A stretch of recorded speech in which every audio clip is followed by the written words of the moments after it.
하나님 말씀은 요한복음 16장 16절에서부터 24절 말씀까지입니다. 조금 있으면 너희가 나를 보지 못하겠고 또 조금 있으면 나를 보리라 하시니 제자 중에서 서로 말하되 우리에게 말씀하신 바 조금 있으면 나를 보지 못하겠고 또 조금 있으면 나를 보리라 하시며 또 내가 아버지께로 가미라 하신 것이 무슨 말씀이냐 하고 또 말하되 조금 있으면 이라 하신 말씀이 무슨 말씀이냐 무엇을 말씀하시는지 알지 못하노라 하거늘 예수께서 그 묻고자 함을 아시고 이르시되 내 말이 조금 있으면 나를 보지 못하겠고 또 조금 있으면 나를 보리라 하므로 서로 문의하느냐 내가 진실로 진실로 너희에게 이르노니 너희는 곡하고 애곡하겠으나 세상은 기뻐하리라 너희는 근심하겠으나 너희 근심이 도리어 기쁨이 되리라 여자가 해산하게 되면 그때에 이르렀으므로 근심하나 아이를 낳으면 세상이 사람 난 기쁨으로 말미암아 그 고통을 다시 기억하지 아니하느니라 지금은 너희가 근심하나 내가 다시 너희를 보리니 너희 마음이 기쁠 기쁨을 빼앗을 자가 없으리라 그날에는 너희가 아무것도 내게 묻지 아니하리라 내가 진실로 진실로 너희에게 이르노니 너희가 무엇이든지 아버지께 구하는 것을 내 이름으로 주시리라 지금까지는 너희가 내 이름으로 아무것도 구하지 아니하였으나 구하라 그리하면 받으리니 너희 기쁨이 충만하리라 아멘. 지금은 너희가 근심하나 라고 하는 제목을 가지고 말씀을 통해서 은혜를 나누겠습니다. 사실 이 요한복음 16장 16절부터 24절의 말씀은 16절을 보충하고 있는 말씀입니다. 조금 있으면 너희가 나를 보지 못하겠고 또 조금 있으면 나를 보리라 하시니 그랬죠. 자, 그 전에는 어떤 말씀을 하시냐면 예수님께서 성령에 관해서 말씀을 하고 있습니다. 성령께서 오시면 우리 안에서 어떤 일을 할 것인가 죄에 대하여 의에 대하여 심판에 대하여 세상을 책망하시고 죄에 대하여 함은 그들이 예수 그리스도를 믿지 아니하며 의에 대하여 함은 내가 아버지께로 가니 너희가 다시 나를 보지 못하며 또한 심판에 대하여 함은 이 세상 임금이 심판을 받았습니다. 그랬고 또한 진리의 성령이 너희에게 오시면 진리 가운데로 우리를 인도한다라고 요한복음 16장 13절에 말씀하고 있습니다. 또 그뿐만 아니라 장래일을 너희에게 알리시리라 라고 말하고 있어요.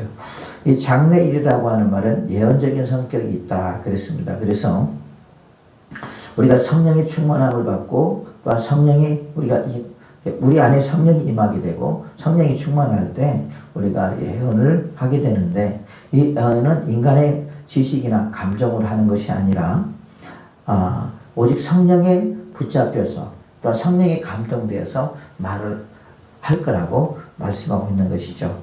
그래서 여기서 우리가 조심해야 될 것은 그것이 곧 사람의 말인가 아니면 진짜 성령께서 그를 통해서 말씀하고 있는가를 영적인 분별을 반드시 해야 된다. 그렇지 않으면 잘못하면 유혹을 받을 수 있다라고 미혹에 빠질 수 있다라고 우리가 말을 할 수 있겠습니다. 자, 그러면 오늘 이제 16절에 보면 그렇게 말하면서 갑자기 조금 있으면 너희가 나를 보지 못하겠고 또 조금 있으면 나를 보리라 하시니 그랬습니다. 여기서는 우리가 두 가지가 있죠. 하나는 부활입니다. 예수님의 십자가의 죽음, 그 다음에 부활이죠. 또 한 가지는 뭐냐면 성령이 나타나심을 말하고 있는 것입니다. 그러니까 이 당시에는 예수님께서 어떤 먼 일에 대해서 예수님의 재림에 대해서 말하기보다는 앞으로 있을 가까운 말씀을 하신 것을 우리가 보게 됩니다. 근데 이 말을 이제 듣고 예수님의 제자들이나 많은 사람들이 도대체 이 말이 무슨 말인지를 모르죠.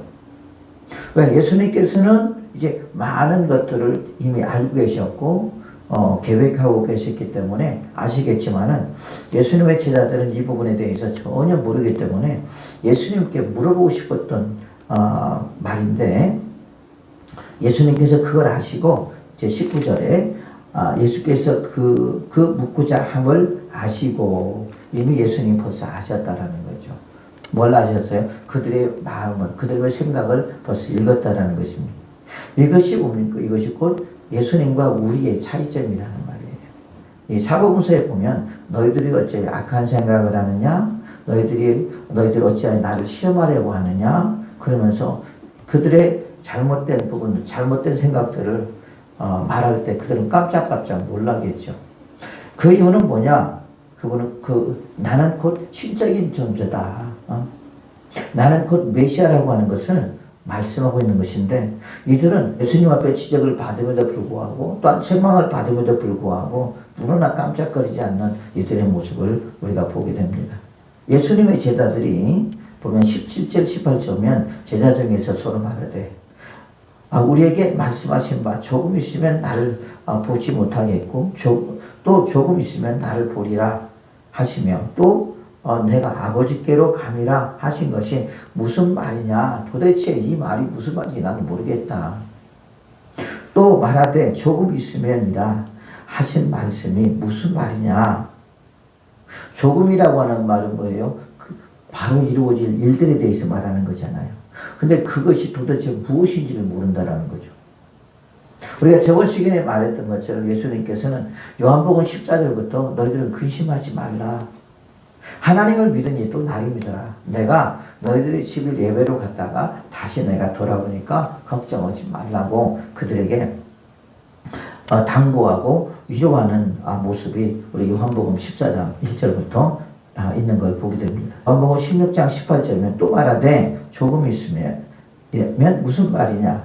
무슨 말이냐? 무엇을 말씀하시는지 알지 못하더라 하거늘. 그러면서 아주 생각 속으로 도대체 예수님이 저 말을 무슨 뜻으로 했지 얼마나 궁금하겠습니까? 그러면서 그 말에 대해서 이제 깨달지를 못. 예수님의 제자들이 물어보려고 했는데 이미 예수님께서는 그들의 마음을 아시고 이제 그 말씀에 대해서 풀이를 해주는 거죠. 내 말이 조금 있으면 나를 보지 못하겠고 또 조금 있으면 나를 보리라 함으로 서로 의문하느냐 궁금하냐 그 말입니다. 아무래도 궁금할 수밖에 없겠죠. 왜 그러냐면 누군가로부터 내가 어떤 말을 들었습니다. 근데 그 말에 대해서 이해를 하지 못해요. 근데 이해를 하지 못할 수밖에 없는 것은 이것은 지금 뭐냐면 앞으로 예수님께 닥칠 문제에 대해서 이야기한단 말이에요.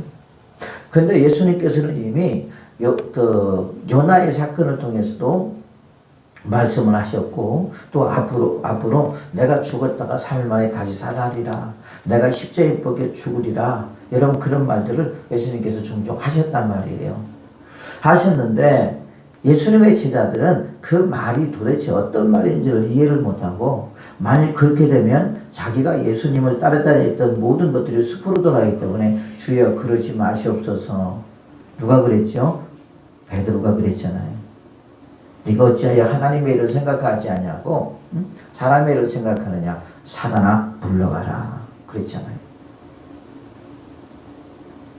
그래서 16장 20절에 그렇게 말합니다. 내가 진실로 진실로 너희에게 이르노니 너희는 곡하고 애통하겠으나 곡하고 애통을 한대요. 앞으로 있을 일에 대해서 내가 이제 어떤 것에 대해서 문제가 닥칠 때 너희들은 곡하며 곡이다라는 것은 엄청나게 운다라는 거죠. 애통이라는 말도 거의 비슷한 말을 가지고 있습니다. 이 곡이라고 하는 말은 우리나라로 말하면 뭐냐면 그 리듬을 타는 어떤 그 울음을 말하는 거예요. 옛날에 보면 할머니 할아버지들이 막 거기에다가 그 가사처럼 또한 그 리듬을 타서 울고 그랬었잖아요. 옛날에. 지금 그러지는 않는데 시골에 가면 그런 경우들이 많았습니다. 애통이라고 하는 것은 가슴을 찢으며 통해하는 것을 우는 것을 말하는 것입니다. 그런 날이 오리라는 거예요. 그러면서 너희들은 울겠지만 세상은 기뻐하리라고 했어요. 세상은 기뻐한대요. 이것은 전혀 상반된 지금 말이잖아요. 그죠?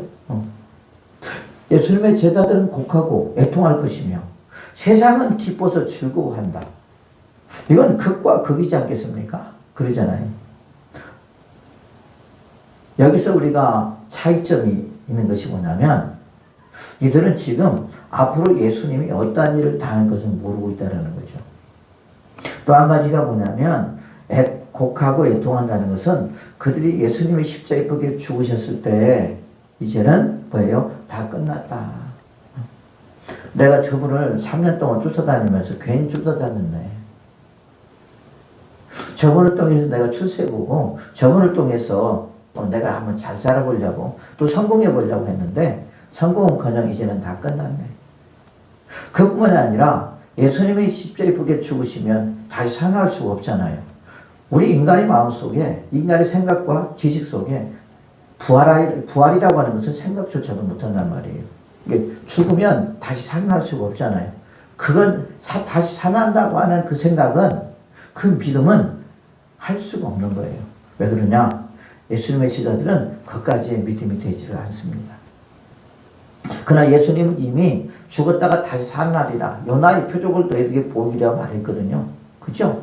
요나가 3일 동안 요나가 그 3일 동안 고기 뱃속에 들어갔다가 회개하고 다시 살아났던 것처럼 그것을 곧 예수님께서 그렇게 될 것을 말씀하고 있는데 이들은 그 말에 대해서 믿지 못하고 이해하지 못하니까 이제는 십자가에 못 돌아가신 예수님은 이제는 다 죽었다. 끝났다.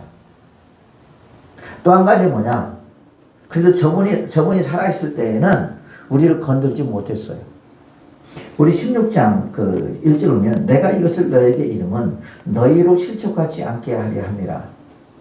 2절 사람들이 너희를 출교할 뿐 아니라 때가 이르면 무릇 너희를 죽이는 자가 생각하기를 이것이 하나님을 섬기는 일이라 하리라. 그랬어요. 자, 여러분 이제 예수님이 계실 때는 건들지를 못했어요. 왜? 그분이 행여 메시아일까봐. 그런데 이제 그분이 이제 사라진단 말이에요. 그죠? 그러면 어떻게 합니까? 이게 자신들의 삶을 안오랍니다. 출교를 당할 수가 있고 죽임을 당할 수도 있는 그런 상황이 펼쳐질 수밖에 없다는 거죠. 이제까지 예수님께서 그들을 보호하시고 지키시고 또 인도하셨는데 이제 예수님이 사라져버리면 그들의 인생은 과연 어떻게 될까요?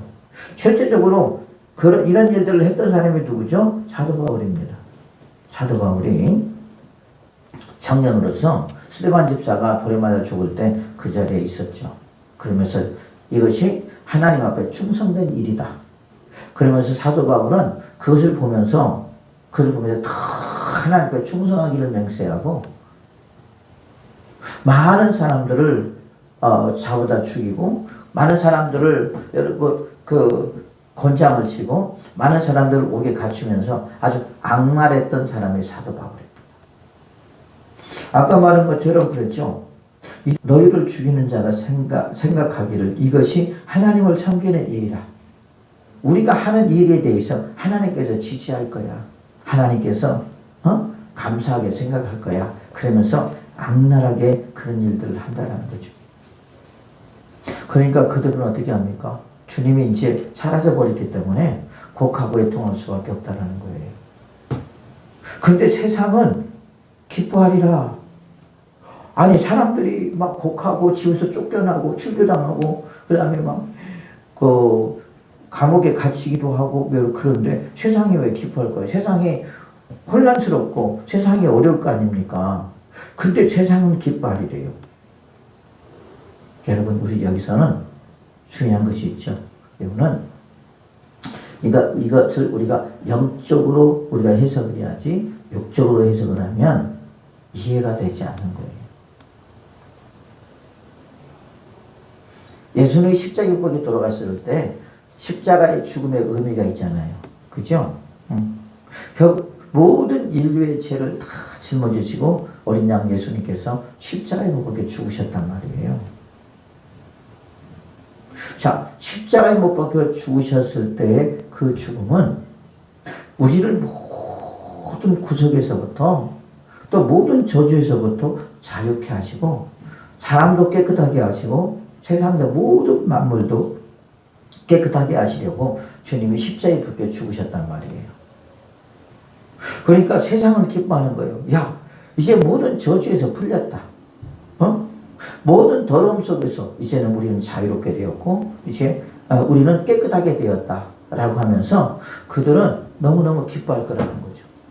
그런데 유독 사람만은 곡을 하며 애통하는데, 곡하고 애통하는 것이 뭐냐면 당신이 죽었으므로 내 인생은 이제는 끝났고 나는 핍박과 이제 죽음과 환란밖에 남지 않았다. 그렇기 때문에 이것이야말로 이거 얼마나 참 억울하고 이것이야말로 얼마나 허무한 시간이었던가를 그들이 한탄하면서 곡하고 그 다음에 애통하며 한다는 거죠. 이 말은 무슨 말이냐면 예수님의 제자들이 예수님의 십자가의 죽으심을 그 의미를 몰랐다는 얘기예요. 왜 저분이 왜 십자가에 붙게 죽어야 되는가를 몰랐다는 거예요. 그러니 곡하고 애통할 수밖에 없어요.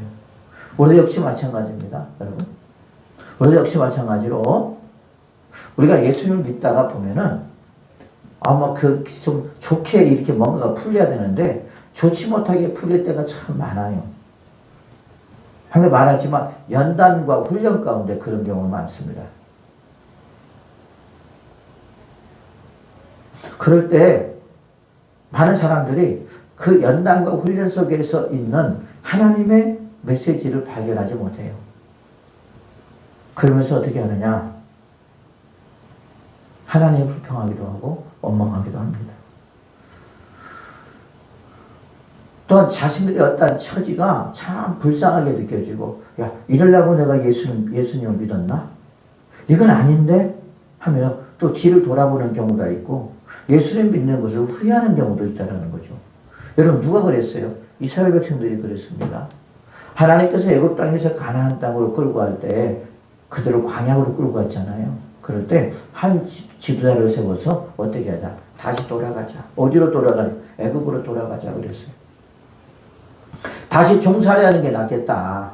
그런 거죠.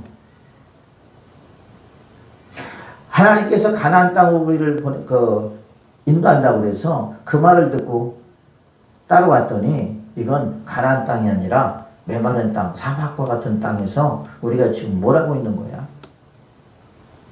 그러면서 여러분, 그들이 얼마나 하나님에게 불평하고 원망하며 아버지 하나님 물 주세요. 모세에게 그랬죠. 물 주세요. 먹을 거 주세요. 마늘 주세요. 부추 주세요. 여러분, 그러면서 그들이 모세에게 얼마나 건의를 하고 항의를 했는지 모릅니다. 또한 모세가 시내산에 올라가서 하나님 앞에 기도하고 있을 때 그들은 애굽 땅에서 가져왔던 모든 금들을 다 모아다가 뭘 만들었어요? 금송아지를 만들며 춤을 추고 난리를 쳤잖아요. 그죠? 그들이나 우리나 별 다를 게 없을 것 같아요. 그러니까 우리가 중요한 것은 뭐냐면 우리가 어떤 환경에 주어진다 할지라도 이 모든 주어짐이 하나님 안에서 이루어지는 거예요. 주님의 계획 속에서 이루어지는 것입니다. 그것은 곧 뭘 의미하느냐? 그 속에서 나를 훈련하려고 하는 거예요. 금과 은은 풀무 속에서 연단이 되지만 우리는 하나님 안에서 연단이 되는 거예요.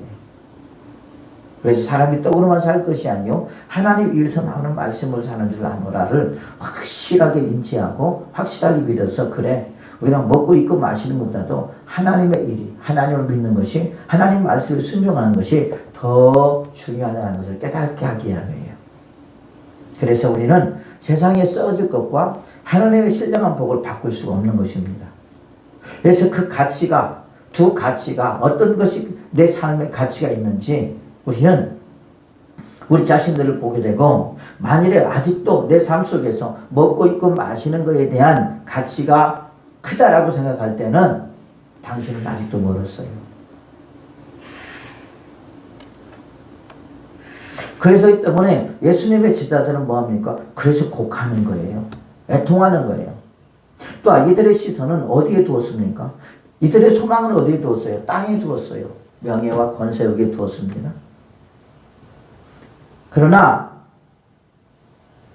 영적인 사람은 또 세상은 기뻐하는 이유는 뭐냐면 모든 저주에서 풀렸다. 여러분 이 말씀이 어디에 있냐면 이사야서 35장 1절에서부터 10절에 말씀 보면 제가 자주 이용하는 그 성경 구절입니다. 이사야서 35장 1절에서부터 2절 말씀까지는 뭔 말씀을 하고 있느냐? 이 세상의 모든 것들이 예수 그리스도를 통해서 아름답게 새롭게 될 것을 말하고 있어요. 광야와 메마른 땅이 기뻐하며 사막의 백합화 같이 피어 즐거워하며 무성하게 피어 기쁜 노래로 즐거워하며 레바논의 영광과 갈멜과 샤론의 아름다움을 얻을 것이라.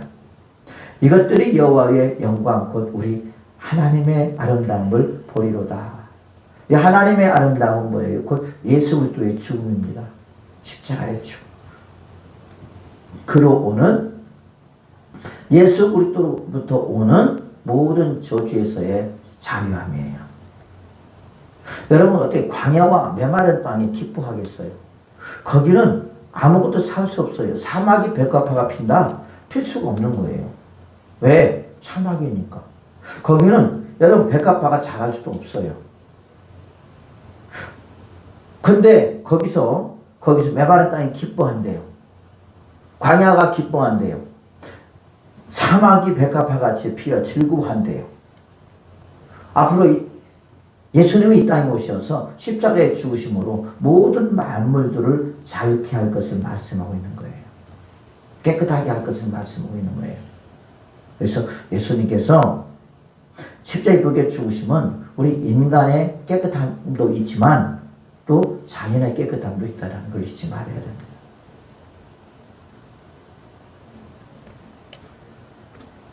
또한 여기서 보면 영적인 것이 있습니다. 영적인 것이 뭐냐면 우리 인간의 마음이 하나님의 형상을 잃어버림으로 말미암아 광야와 메마른 땅과 사막과 같은 우리의 심정을 가지고 있단 말이에요. 하나님은 우리에게 자신의 형상대로 만들어줬지만 우리는 죄로 말미암아 우리의 마음들이 이렇게 광야 같은 마음이고 메마른 땅이고 사막 같은 마음이에요. 여러분 세례 요한이 어디 가서 회개하라 외쳤죠? 광야에 가서. 광야는 사막과 메마른 땅을 말하는 거예요. 지금 보면 여러분 지금 이 나라의 모든 국민들이 광야와 메마른 땅과 사막과 같아요.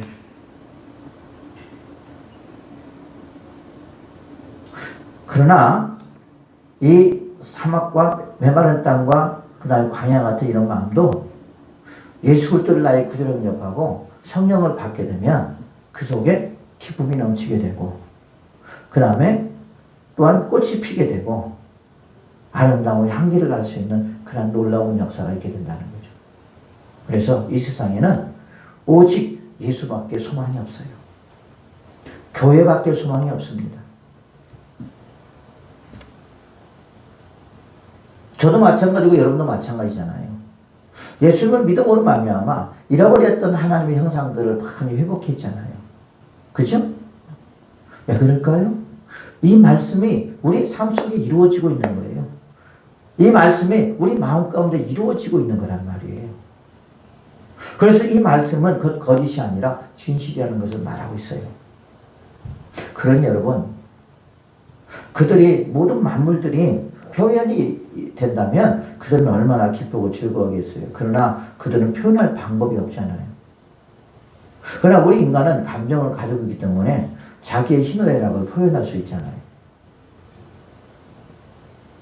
그래서 사랑하는 성도들이요, 여기 보면은 인간이 예수 그리스도를 만난 말미암아 이렇게 변화될 것을 말씀하고 있습니다. 그래서 예수님만이 우리의 소망이고 예수님만이 사회의 소망이고요. 예수님만이 우리의 기쁨인 줄로 믿습니다. 그런데 예수님의 제자들은 그걸 모르는 거죠. 그러면 그들이 곡하며 애통하겠으나라고 하는 이것을 후회할 때가 언제냐, 회개할 때가 언제냐, 그들이 성령을 받고 난 이후에. 아, 그렇구나. 아까 예수님께서 말했죠. 뭐라고 하냐. 그날에는 너희가 아무것도 내게 묻지 아니하리라. 안 물어. 몰라서 안 물은 것이 아니라, 그래서 그런 것이 아니라, 이제는 당신들이 직접 경험하고 체험하기 때문에 그러는 것이거든요. 알아진다는 거죠. 우리가 고린도전서 13장에 보면 사랑이 없는 사람이 마치 안개와 같이 뻔하게 있지만 사랑을 깨닫고 사랑을 아는 사람은 그 안개가 거쳐버리고 또렷하게 볼 수 있다고 주님께서 말씀하고 있잖아요. 그죠? 그것과 똑같은 것입니다. 우리가 성령을 받지 못하면, 성령의 충만함을 받지 못하면 마치 앞에 누군가 형체가 있는데 그 사람이 누군가를 모른다는 거죠. 분별이 없다는 거죠. 그러나 그것이 거쳐지니까 똑바로 저 앞에 영민이가 있었구나. 저 앞에 고만호 집사가 있었구나 라고 하는 것을 확실하게 안다라는 거죠. 예수님께서 나를 위하여 십자가에 붙게 죽으셨구나. 그러므로 내가 이렇게 자유함을 누리게 되었고, 내가 이렇게 모든 저주에서 우리가 풀려나게 되었고, 우리가 이 모든 죽음에서 우리가 건짐을 받을 수 있었고, 또한 영생을 얻을 수 있었구나 하는 것을 확실하게 믿게 된다는 거죠. 여러분, 이것이 곧 놀라운 일이지 않겠습니까? 그래서 육적인 사람은 여러분 곡하고 애통합니다. 그러나 영적인 사람은요, 기뻐하고 즐거워합니다. 고난 속에서도.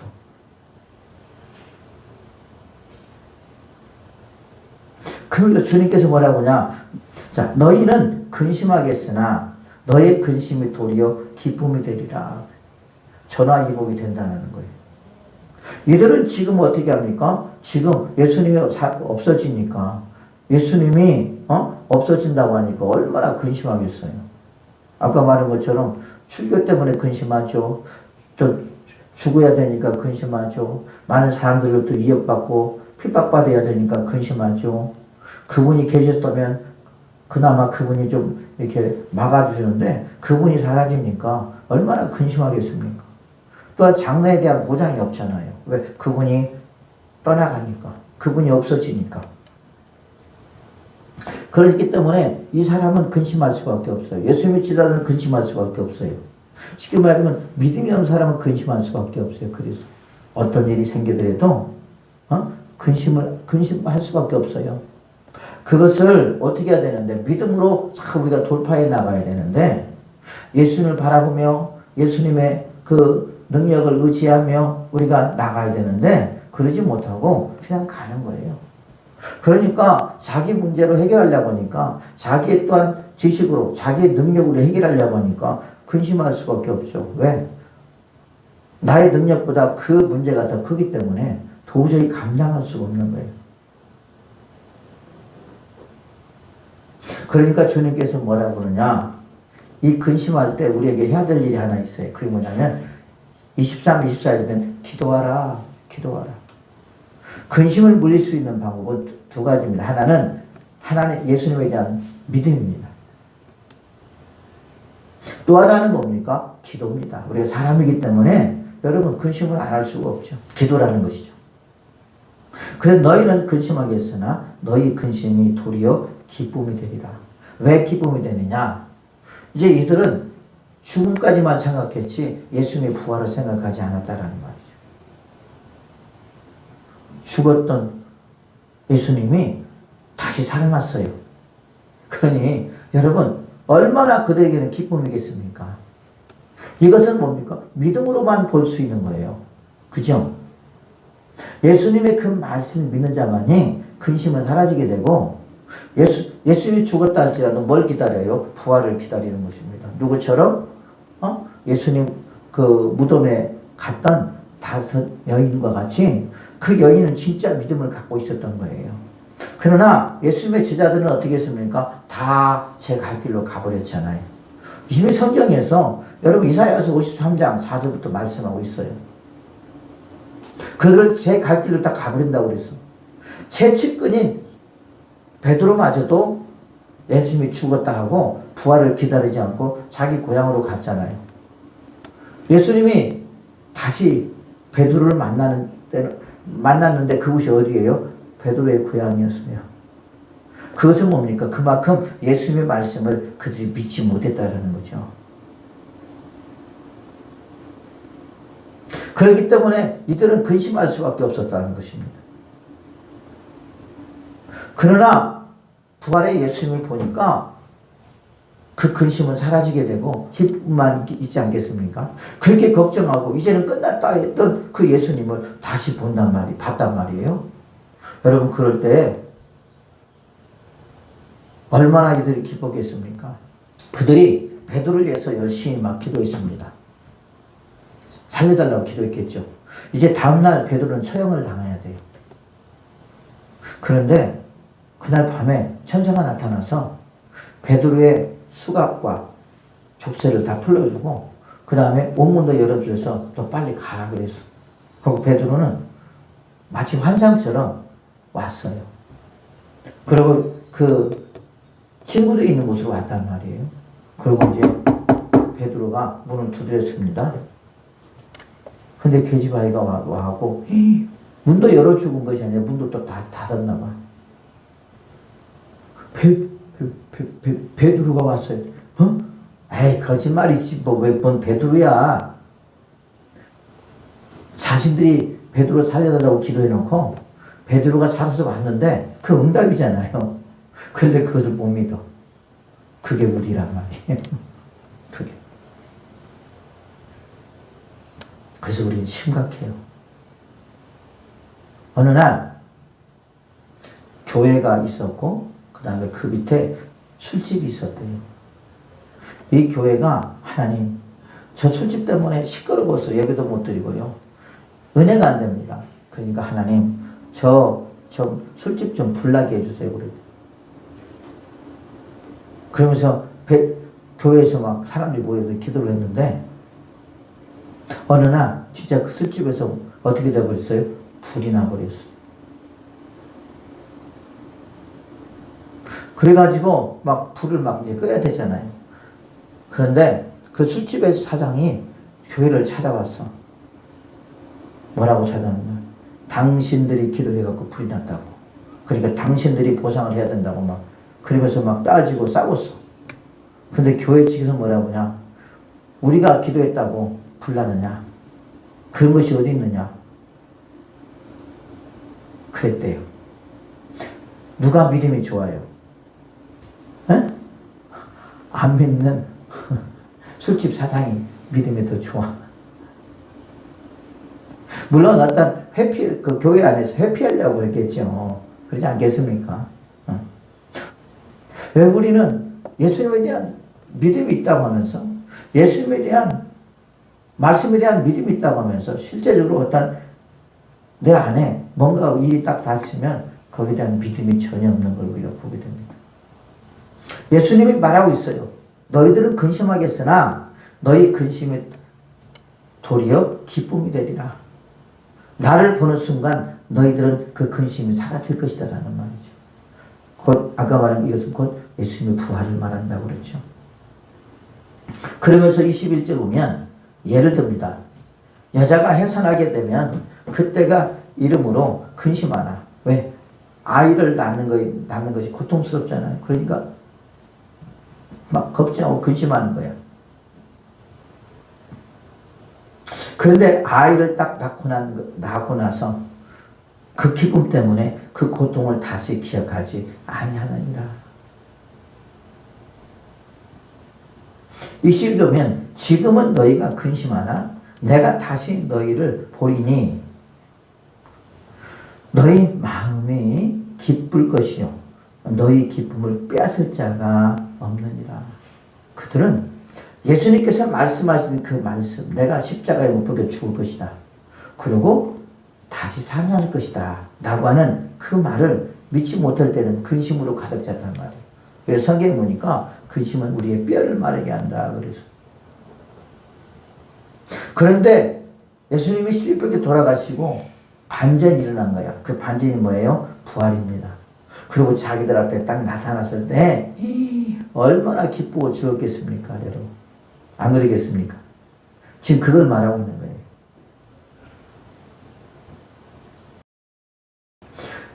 그러면서 그날에는 너희가 아무것도 내게 묻지 아니하리라. 왜? 예수님이 말씀하신 그 말씀이 진실이니까. 이제 어떻겠습니까? 그것을 체험했잖아요. 경험했잖아요. 눈으로 똑똑히 보았잖아요. 아, 이 말이었구나. 예수님이 십자가에 벗겨 죽었다가 다시 살아날 그 사건을 말씀하고 있었구나. 그러면 그 예수님께서 왜 저렇게 십자가에 벗겨 죽으셔야 됐고 왜 다시 살아났지? 라고 하는 어떤 또 의문도 가지고 있을 거 아닙니까? 왜 죽었는가에 대해서는 그들이 알려고 하겠죠. 여기는 기록되지 않았지만 말을 하지 않았겠습니까? 그렇죠. 아, 그렇군. 나 때문에 죽었구나. 나의 죄를 도말하기 위해서, 나의 죄를 깨끗하기 위해서, 나를 죄인에서 의인으로 만들기 위해서 예수님이 십자가에 그렇게 죽으셨구나. 그 은혜에 우리는 감사하잖아요. 나 같은 죄인 살리신 그 은혜 놀라워. 잃었던 생명 찾았고 광명을 얻었네. 그것이 곧 구원의 기쁨이잖아요. 근데 이 구원의 기쁨을 누가 뺏어가려고 그러냐? 마귀가 뺏어가려고 그래요. 어떻게 뺏어갈래요? 죄를 짓게 만들어서 다 뺏어가려고 그래요. 그래서 우리는 이 구원의 기쁨을 빼앗기지 말아야 돼요. 그래서 우리는 항상 내가 구원받았다고 하는 이것을 항상 마음으로 믿고 입으로 신해야 돼요.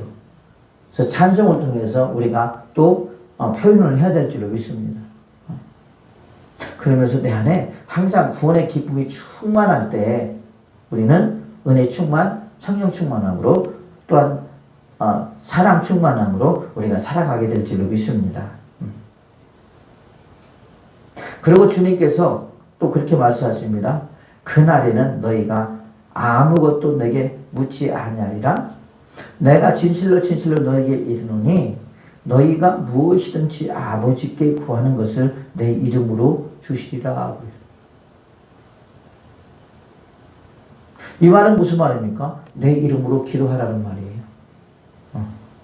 모든 권한이 누구에게 있기 때문에? 예수님께 있기 때문에 이제는 내 이름으로 주시리라. 누가? 아버지가. 너희가 무엇이든지 아버지께 구하는 것을 내 이름으로 주시리라. 여러분 이게 진짜 중요한 이유가 뭐냐면 옛날에 구약에서는 하나님의 이름으로 구할 때 하나님이 주셨어요. 그래 안 그래요? 그렇죠? 근데 이제는 시대가 바뀌었습니다. 이제 예수님의 시대가 되었고 모든 하늘의 권세, 땅의 권세를 예수님이 소유했단 말이에요. 여기서 유대인들이 내 이름으로 주시라고 하는 이 말을 들으면 까무라칠 거예요. 왜? 그들에게는 예수님에 대한 이런 권한이 없다고 생각하기 때문에 너는 그냥 우리와 똑같이 평범한 사람이지 네가 하늘의 권세와 땅의 권세를 가지고 있다는 것이 하나님의 아들로 오신 예수 그리스도가 아니야. 인정을 안 했기 때문에 그런 것이죠. 그런데 예수님께서 내 이름으로 구하면 아버지가 주신대. 이제 기도의 방법이 바뀌었단 말이에요. 그래 안 그래요? 그렇죠? 근데 여러분 지금까지는 너희가 내 이름으로 아무것도 구하지 아니하였으나 그랬잖아요. 이제까지는 오직 예수의 이름으로 기도한 것이 아니라 그냥 아버지 앞에 아버지를 부른다 아니한다 할지라도 하나님을 생각하며 기도했단 말이에요. 이제는 뭐냐? 구하래요. 예수의 이름으로 구하래요. 그리하면 받으리니 너희의 기쁨이 충만하리라. 이 말은 모든 권한을 하나님으로부터 이임받았다는 말이에요. 누가? 예수님께서.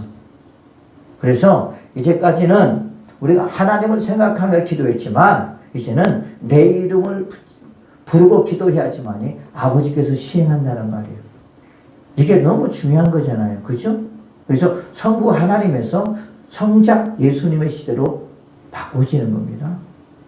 이것은 뭘 가리키느냐? 곧 예수님은 메시아이시요, 예수님은 신성의 하나님이라는 것을 말씀하고 있는 거예요. 그러니까 유대인들은 이 말을 들을 때 신성모독이라고 하지 않겠어요? 또 그러지 않겠습니까? 근데 이 기도를 강조하는 것이 여러분 14장 요한복음 14장 14절에 그리고 말하고 있어요. 뭐라고 말하고 있느냐? 내 이름으로 무엇이든지 내게 구하면 내가 시행하리라, 그렇게 말하고 있어요. 요한복음 15장 10절이면 너희가 나를 택한 것이 아니요 내가 너희를 택하여 세웠나니 이는 너희로 가서 열매를 맺게 하고 또 너희 열매가 항상 있게 하여 내 이름으로 아버지께 무엇을 구하든지 다 받게 하려 함이라. 또한 그뿐만 아니라 16장 23절에 보면 그렇게 말하고 있습니다. 그날에는 너희가 아무것도 내게 묻지 아니하리라. 내가 진실로 진실로 너희에게 이르노니 너희가 무엇이든지 아버지께 구하는 것은 내 이름으로 주시리라 그랬어요. 또한 15장 7절에 보면 요한복음 15장 7절에 보면 또 그렇게 말하고 있습니다. 뭐라고 말하고 있느냐? 너희가 내 안에 거하고 내 말이 너희 안에 거하면 무엇이니 원하는데 구하라. 그리하면 이루리라. 또한 16장 26절에 보면 그렇게 말하고 있습니다. 그날에 너희가 내 이름으로 구할 것이요 내가 너희를 위하여 아버지께 구하겠다 하는 말이 아니니 이는 너희가 나를 사랑하고 또 내가 하나님께로부터 온 줄을 믿었으므로 아버지께서 친히 너희를 사랑하시느니라. 여기서 중요한 것은 뭐냐면 예수님은 하나님으로부터 왔다는 것을 강조하고 이야기해요. 이 말은 너희들이 기다리고 있는 메시아가 왔다라는 말이에요. 그렇기 때문에 이제는 내 이름으로 기도할 때 아버지께서 너희의 기도를 들어주신다. 바뀌었다라는 거예요. 기도의 방법이 바뀌었다라는 말이에요. 여러분 너무 중요한 말이잖아요. 그죠? 근데 예수님의 그 제자들은 이제 이 말을 듣고 그렇구나 라고 말하겠지만 유대인들은 이 말에 대해서 인정을 하겠습니까? 안 하죠. 여기서 또 마찰이 있겠죠. 우리가 기도할 때 마지막 그러죠. 예수님의 이름으로 기도 올리옵나이다. 꼭 예수의 이름으로 기도한다고 그러잖아요. 왜? 주님께서 이렇게 우리에게 말씀하고 있는 겁니다. 근데 놀라운 것이 뭐냐면 지금 요한복음 14장에서부터 16절까지 집중적으로 지금 하나, 둘, 셋, 넷, 5번이나 기도에 대해서 강조하고 있어요. 그리고 내 이름으로 기도하라고 말하고 있다는 말. 그것이 중요하다는 거죠. 여러분, 예수님은 하나님의 아들이십니다. 예수님은 하나님으로부터 이 땅에 오신 예수 그리스도인 줄로 믿습니다. 하나님으로부터 기름 부음을 받고 이 땅에 오셨어요. 왜 오셨어요? 우리의 모든 죄를 도말하시게 하여, 우리를 깨끗하게 하여, 우리뿐만이 아니라 모든 만물들을 깨끗하게 하여 예수님이 이 땅에 오셨고, 또한 그 예수님이 십자가에 박혀 죽으시면 곧 우리뿐만 아니라 모든 만물도 예수님을 통해서 깨끗하게 됐고, 그래서 모든 만물들이 모든 세상이 그를 기뻐하는 이유는 사람만 몰랐다는 거예요. 그렇기 때문에 모르는 사람들은 곡하고 애통할 수밖에 없어요. 그들은 근심할 수밖에 없습니다. 그러나 아는 사람들은 기뻐하고 즐거워할 수밖에 없어요. 예전에 우리도 그랬잖아요. 성령을 받기 전에 예수님이 누군가를 알지 못할 때는 그 말이 들을 때 여러분 그런 게 어디 있어? 에이 거짓말이야. 그렇게 말했지만은 이제는 예수 그리스도를 믿고 우리가 성령을 받고 성령으로 거듭나다 보니까 그게 마치 확실하게 우리가 믿어지게 되고, 그러지 말미암아 그 나를 보내주신 그 예수 그리스도를 우리가 찬양하며 감사하며 그 앞에 영광을 돌리잖아요. 그래 안 그래요? 이렇게 바뀌어버리는 것입니다. 또 한 가지 뭡니까? 우리가 근심이 올 때 우리는 어떻게 해야 되느냐? 주님께서 말씀하고 있습니다. 기도하라는 거예요. 내 이름으로 기도하면 너희 속에 있는 그 근심이 또 애통함이 곡함이 사라진다. 그리고 너희 마음속에 뭐가 생긴다? 기쁨이 생긴다라는 말이에요. 그렇게 될 때, 기도라고 하는 것이 이렇게 힘이 있어서, 진짜 예수님의 말씀이 맞았네. 진짜 예수님은 진짜 하나님이시구나. 그분은 진짜 능력이 하나님이시구나.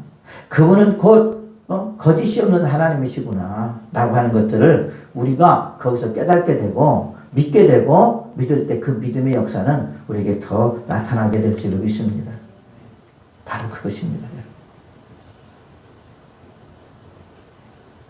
지금까지는 너희의 힘으로, 너희의 지식으로, 너희의 어떤 경험으로, 삶의 경험으로 살려고 했지만 이제는 모든 걸 다 버려버리고 예수님을 의지하고 예수님을 믿고 살아가는, 또한 기도하며 살아가는 하나님의 사람이 되시기를 예수님의 이름으로 축복을 드리겠습니다.